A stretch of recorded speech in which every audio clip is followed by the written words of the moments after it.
എല്ലാവർക്കും സ്റ്റോറി സ്പേസിലേക്ക് ഈ കഥയിടത്തിലേക്ക് സ്വാഗതം. ചാനലിൻ്റെ ഐക്കണിൽ തൊട്ട് പ്ലേലിസ്റ്റ് സെലക്ട് ചെയ്താൽ ചാനലിൽ മുൻപ് വായിച്ച കഥകൾ നിങ്ങൾക്ക് കേൾക്കാവുന്നതാണ്. ഇന്ന് വിശ്വവിഖ്യാതനായ റഷ്യൻ സാഹിത്യകാരൻ ലിയോ ടോൾസ്റ്റോയ് എഴുതിയ മനോഹരമായ ഒരു ചെറുകഥ കേൾക്കാം. ഒരാൾക്ക് എത്ര ഭൂമി വേണം? How much land does a man need? എത്ര കിട്ടിയാലും മതിവരാതെ അവസാനം വെറും 6 അടി മണ്ണിൽ ഒതുങ്ങേണ്ടി വരുന്ന മനുഷ്യൻ്റെ അത്യാർത്തിയെക്കുറിച്ചാണ് ലിയോ ടോൾസ്റ്റോയ് ഈ കഥയിൽ പറഞ്ഞിരിക്കുന്നത്. നമുക്ക് കഥയിലേക്ക് പോകാം. വളരെ കാലം മുൻപ് റഷ്യയിലെ ഒരു ഗ്രാമത്തിൽ പാഹോം എന്നു പേരായ കർഷകൻ തൻ്റെ ഭാര്യയോടും 3 മക്കളോടുമൊപ്പം താമസിച്ചിരുന്നു. അയാൾക്ക് 123 ഏക്കർ ഭൂമിയും ഒരു പുൽത്തകിടിയും സ്വന്തമായി ഉണ്ടായിരുന്നു. കുറേ കന്നുകാലികളെ അയാൾ അവിടെ വളർത്തി. അവയുടെ പാല് വിറ്റ് അയാൾ പണമുണ്ടാക്കി. എന്നാൽ കന്നുകാലികൾ വളരെ വേഗം പെറ്റുപെരുകി. അവയുടെ എണ്ണം വർദ്ധിച്ചപ്പോൾ തൻ്റെ ഭൂമിക്ക് വിസ്തൃതി കുറവാണെന്ന് അയാൾക്ക് തോന്നി. കന്നുകാലികളെ വളർത്താൻ കുറെ കൂടി സ്ഥലം വേണമെന്ന് അയാൾ ആഗ്രഹിച്ചു. സമീപ സ്ഥലങ്ങൾക്കെല്ലാം വലിയ വില കൊടുക്കേണ്ടി വരും. ചുളുവിലയ്ക്ക് കുറച്ചു സ്ഥലം സംഘടിപ്പിക്കാമോ എന്നതായി അയാളുടെ ചിന്ത. ഊണിലും ഉറക്കത്തിലും ഇതുതന്നെയായിരുന്നു അയാളുടെ മനസ്സിൽ. അങ്ങനെ ഇരിക്കെ ഒരു വ്യാപാരി പാഹോമിൻ്റെ വീട്ടിലെത്തി. അന്യനാടുകളിലെ കച്ചവടം കഴിഞ്ഞ് തൻ്റെ കുതിരപ്പുറത്ത് മടങ്ങുകയായിരുന്നു അയാൾ. പാഹോമിന് മുൻപരിചയമുണ്ടായിരുന്നതിനാൽ കുതിരയ്ക്ക് കുറച്ച് മുതിര കൊടുത്തിട്ടാവാം യാത്രയെന്ന് അയാൾ കരുതി. പാഹോം അയാളെ സ്വാഗതം ചെയ്യുകയും ചൂടുള്ള ചായ കൊടുത്ത് സൽക്കരിക്കുകയും ചെയ്തു. അയാൾ തൻ്റെ മനസ്സിലിരിപ്പ് വ്യാപാരിയോട് തുറന്നു പറഞ്ഞു. ചങ്ങാതി, എനിക്ക് എത്ര കന്നുകാലികളുണ്ടെന്ന് നിങ്ങൾ കണ്ടില്ലേ? ഇവയെയൊക്കെ വളർത്താനുള്ള ഭൂമി എനിക്കില്ല. കുറഞ്ഞ വിലയ്ക്ക് കുറച്ച് ഭൂമി കിട്ടുമോ എന്ന് അന്വേഷിച്ച് നടക്കുകയാണ് ഞാൻ. നിങ്ങൾക്കെന്നെ സഹായിക്കാനാവുമോ? അതുകേട്ട് വ്യാപാരിയുടെ മുഖം തെളിഞ്ഞു.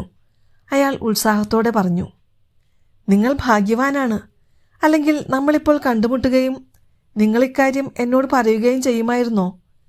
ഞാനിപ്പോൾ വരുന്നത് ബഷ്കീറുകളുടെ നാട്ടിൽ നിന്നാണ്. നോക്കത്താത്തത്ര പരന്നു കിടക്കുന്ന ഭൂസ്വത്തിൻ്റെ ഉടമകളാണ് ബഷ്കീറുകൾ. അവരിൽ നിന്ന് നിങ്ങൾക്ക് എത്ര ഭൂമി വേണമെങ്കിലും സ്വന്തമാക്കാനാവും. അങ്ങനെയാണോ? എന്നാലും ഭൂമിക്ക് അവിടെ എന്തു വില വരും? പാഹോമിന് ഉത്സാഹമായി.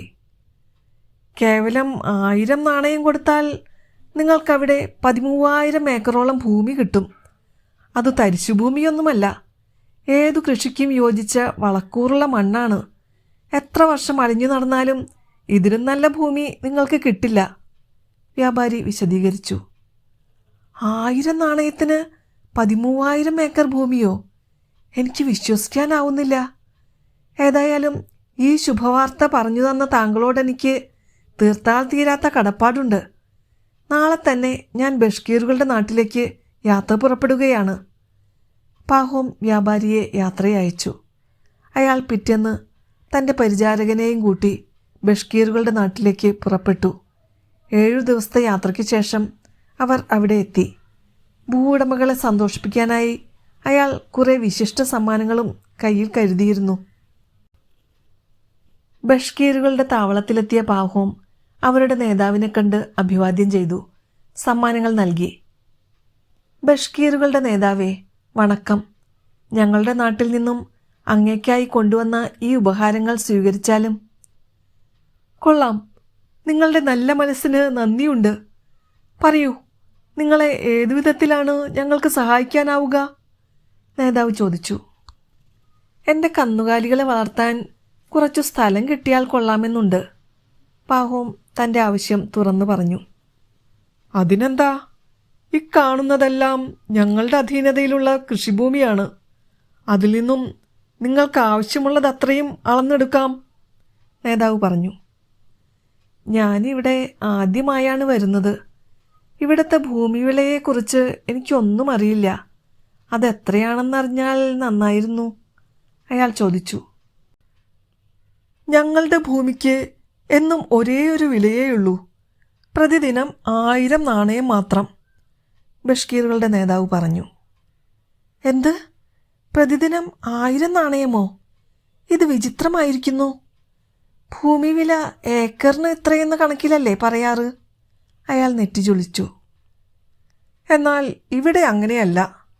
ഒരു ദിവസം കൊണ്ട് നിങ്ങൾക്ക് എത്ര ദൂരം നടന്നെത്താനാവുമോ അത്രയും ഭൂമി 1000 നാണയം തന്ന് നിങ്ങൾക്ക് സ്വന്തമാക്കാം, നേതാവ് വിശദീകരിച്ചു. പാഹോം അതെല്ലാം കേട്ട് അന്തിച്ചു നിന്നു. പക്ഷേ ഞാൻ നടന്നു തീർത്ത സ്ഥലങ്ങൾ എത്രയെന്ന് എങ്ങനെ മനസ്സിലാവും? അയാൾ ചോദിച്ചു. നിങ്ങൾ നടന്നു തുടങ്ങുന്ന സ്ഥലത്ത് ഞാനൊരു അടയാളം വയ്ക്കും. കയ്യിലൊരു മൺകോരിയുമായി നിങ്ങൾ വൃത്താകൃതിയിൽ നടന്ന് പുറപ്പെട്ട സ്ഥലത്തു തന്നെ തിരിച്ചെത്തണം. പിന്നിട്ട വഴികളിൽ മൺകോരി കൊണ്ട് അടയാളമിടുകയും വേണം. നേതാവിൻ്റെ വാക്കുകൾ കേട്ട് പാഹോമിന് സന്തോഷമായി. വളരെ എളുപ്പം തനിക്ക് ഒരുപാട് ഭൂമി സ്വന്തമാക്കാൻ കഴിയുമെന്ന് അയാൾ ഉറപ്പിച്ചു. പക്ഷേ ഒരു വ്യവസ്ഥയുണ്ട്. സൂര്യൻ ഉദിച്ച ശേഷമേ നിങ്ങൾക്ക് നടക്കാനാവൂ.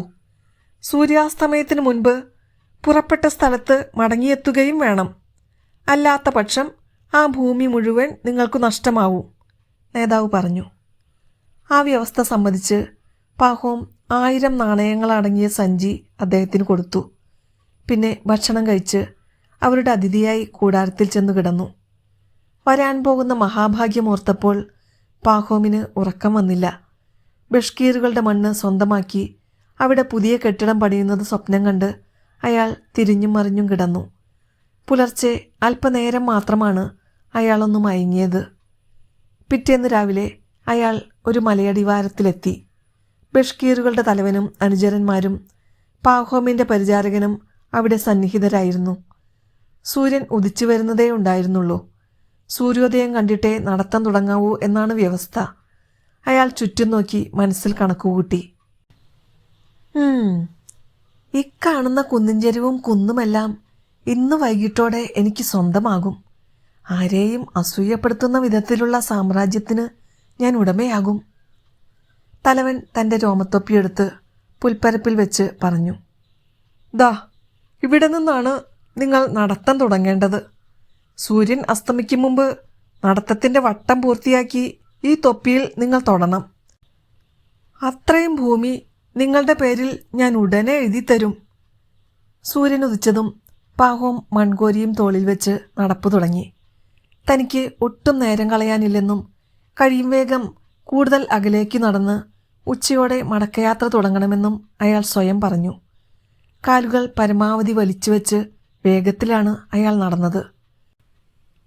കുറേ ദൂരം നടന്നതും അയാൾ വല്ലാതെ വിയർത്തു. പുറത്തെ രോമക്കുപ്പായം ഊരിയെറിഞ്ഞ് അയാൾ നടപ്പു തുടർന്നു. അപ്പോഴേക്കും ബഷ്കീറുകളുടെ തലവനിൽ നിന്നും അയാൾ ഏറെ അകലെയായി കഴിഞ്ഞിരുന്നു.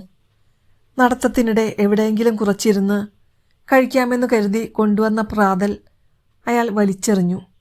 അത് കഴിക്കാനിരുന്ന് സമയം കളഞ്ഞാൽ അത്രയും കുറച്ച് ഭൂമിയല്ലേ സ്വന്തമാക്കാനാവൂ. സൂര്യൻ്റെ വെയിലിന് നല്ല ചൂടായി.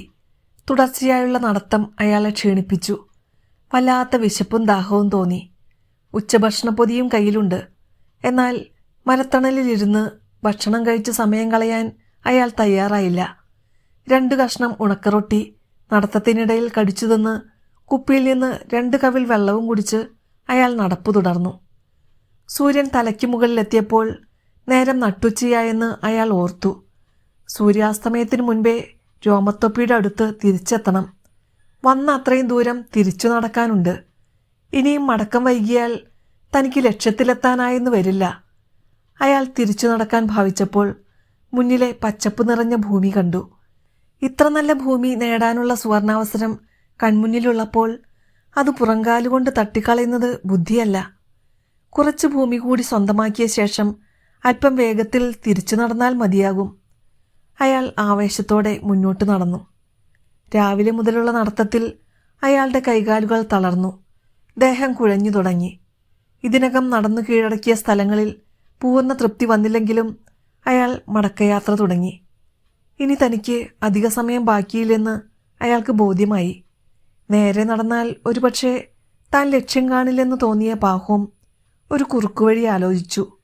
എതിർവശത്തു നിന്നും കുന്നിൽ ഒരു കുഴിയുണ്ടാക്കി അതിലെ വന്ന വഴിയിലെത്താമെന്നായി അയാളുടെ ചിന്ത. മൺകോരി കൊണ്ട് അയാൾ ശ്രമപ്പെട്ട് വഴിയുണ്ടാക്കുക തന്നെ ചെയ്തു. അപ്പോഴേക്കും അയാളുടെ വിരലുകൾ പൊട്ടുകയും കാലുകൾ വിണ്ടുകീറുകയും ചെയ്തു. സൂര്യകിരണങ്ങളുടെ ശക്തി കുറഞ്ഞു വന്നു. തണുപ്പുകാറ്റ് ചെറുതായി അടിക്കാനും തുടങ്ങി. അയാൾ മുന്നോട്ട് നോക്കി. രോമത്തൊപ്പിയുടെ അടുത്തേക്ക് ഇനിയും ഒരുപാട് ദൂരമുണ്ട്. അസ്തമയത്തിനാണെങ്കിൽ കുറച്ചു നേരവും. അയാൾ നെഞ്ചിൽ കൈവച്ച് പറഞ്ഞു, ദൈവമേ, നിശ്ചിത സമയത്തിനകം എനിക്ക് ലക്ഷ്യസ്ഥാനത്തെത്താനാവാതെ വരുമോ? ഇതുവരെ കഷ്ടപ്പെട്ടു നേടിയതെല്ലാം സ്വന്തമാകാതെ നഷ്ടപ്പെടുമോ? പടിക്കൽ വെച്ചു കലമുടക്കേണ്ട അവസ്ഥയിലാകുമോ ഞാൻ? പാഹോം നടത്തത്തിന് പകരം ഓടാൻ തുടങ്ങി. ശരീരമാസകലം കനത്ത വേദന തോന്നി. കുപ്പായം മുഴുവനും വിയർപ്പിൽ നനഞ്ഞു കുതിർന്നു. കാലുകളുടെ മുറിവുകളിൽ നിന്നും രക്തം പൊടിഞ്ഞു. മൺകോരി നിലത്തു കുത്തിയായിരുന്നു അയാളുടെ ഓട്ടം.